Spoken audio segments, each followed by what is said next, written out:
हरे कृष्णा। कल गीता जयंती है। गीता जयंती मार्गशीर्ष मास के शुक्ल पक्ष की एकादशी को मनाई जाती है।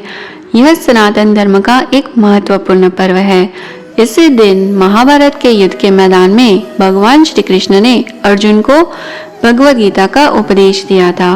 गीता ग्रंथ का जन्म भगवान श्री कृष्ण के मुख से हुआ है।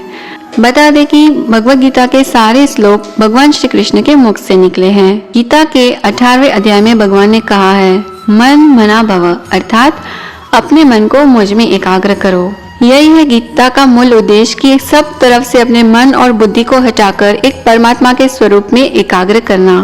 गीता में श्री कृष्ण ने कहा है कि मनुष्य को फल की इच्छा छोड़कर अपने कर्म पर ध्यान देना चाहिए। मनुष्य जैसा कर्म करेगा उसे वैसा ही फल प्राप्त होगा। इसलिए व्यक्ति को अच्छे कर्म करते रहना चाहिए। भगवद गीता में 700 श्लोक है और 18 अध्याय है। गीता जयंती के दिन भगवद गीता का दान करना बहुत ही शुभ माना गया है। गीता जयंती जिसे मोक्षदा एकादशी के रूप में भी जाना जाता है। क्या आपको मोक्षदा एकादशी की कथा के बारे में पता है? आइए हम सुनते हैं मोक्षदा एकादशी की कथा। महाराज युधिष्ठिर ने कहा, हे भगवान, आप तीनों लोक के स्वामी, सबको सुख देने वाले और जगत के पति है। मैं आपको नमस्कार करता हूँ। कृपया कर मुझे मार्गशीर्ष एकादशी के बारे में बताएं। भगवान श्री कृष्ण ने कहा कि हे धर्मराज, तुमने बड़ा ही उत्तम प्रश्न किया है। इसके सुनने से तुम्हारा यश संसार में फैलेगा। मार्गशीर्ष एकादशी अनेक पापों को नष्ट करने वाली है। इसका नाम मोक्षदा एकादशी है। इस दिन दामोदर भगवान की धूप दीप नैवेद्य आदि से भक्ति पूर्वक पूजा करनी चाहिए। अब मैं तुम्हें एक पुराणों की कथा सुनाता हूँ, सुनो। यह कहते हुए भगवान श्री कृष्ण युधिष्ठिर को सुनाते हुए कथा आरंभ करते हैं। गोकुल नगर में वैकानस नामक राजा राज्य करता था। एक दिन उसने सपने में देखा कि उसके पिता नरक में हैं और कष्ट भोग रहे हैं। सुबह होते ही राजा विद्वान ब्राह्मणों को अपने स्वप्न के बारे में बताता है और कहता है कि उसके पिता ने उसे कहा कि मैं नरक में पड़ा हूँ और तुम मुझे यहाँ से मुक्त कराओ। राजा विद्वान को अपनी बेचैनी और अशांति के बारे में बताता है। राजा विद्वान ब्राह्मण से इस समस्या का उपाय बताने को कहता है, जिससे वह अपने पिता को नरक के कष्टों से मुक्ति दिला सके। यदि पुत्र अपने पिता को ऐसी स्थिति से मुक्ति नहीं दिला सकता तो फिर उसका जीवन व्यर्थ है। एक उत्तम पुत्र ही अपने पूर्वजों का उद्धार कर सकता है।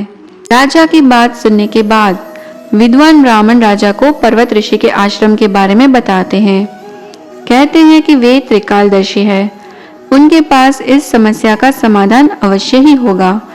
राजा दूसरे दिन पर्वत ऋषि के आश्रम पहुंचते हैं। राजा पर्वत ऋषि को प्रणाम कर अपनी सारी बात बताते हैं। तब पर्वत ऋषि अपने तपोबल से राजा के पिता के पूरे जीवन के कुकर्मों को देखते हैं। कहते हैं कि पूर्व जन्म में तुम्हारे पिता ने काम के वशीभूत होकर एक पत्नी को रति दी, लेकिन सौत के कहने पर दूसरी पत्नी को ऋतुदान भी नहीं दिया। इस पाप कर्म की वजह से वे नरक के दुख को भोग रहे हैं। इस पर राजा ने इससे मुक्ति का उपाय पूछा। तब पर्वत ऋषि ने कहा कि तुम मोक्षदा एकादशी व्रत करो और उसके पुण्य फल को अपने पिता के नाम से संकल्प कर दो। इससे तुम्हारे पिता नरक से मुक्त हो जाएंगे। जब मोक्षदा एकादशी आई तो राजा ने विधि पूर्वक व्रत और पूजन किया। फिर बताए अनुसार उसके पुण्य फल को पिता के नाम से संकल्प कर दिया।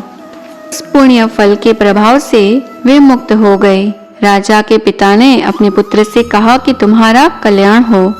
इसके बाद वे स्वर्ग चले गए। मार्गशीर्ष मास के शुक्ल पक्ष की मोक्षदा एकादशी का जो व्रत करते हैं उनके समस्त पाप नष्ट हो जाते हैं। इस कथा को पढ़ने या सुनने से वायप्रिय यज्ञ का फल मिलता है। यह व्रत मोक्ष देने वाला तथा चिंतामणि के समान सब कामनाएं पूर्ण करने वाला है।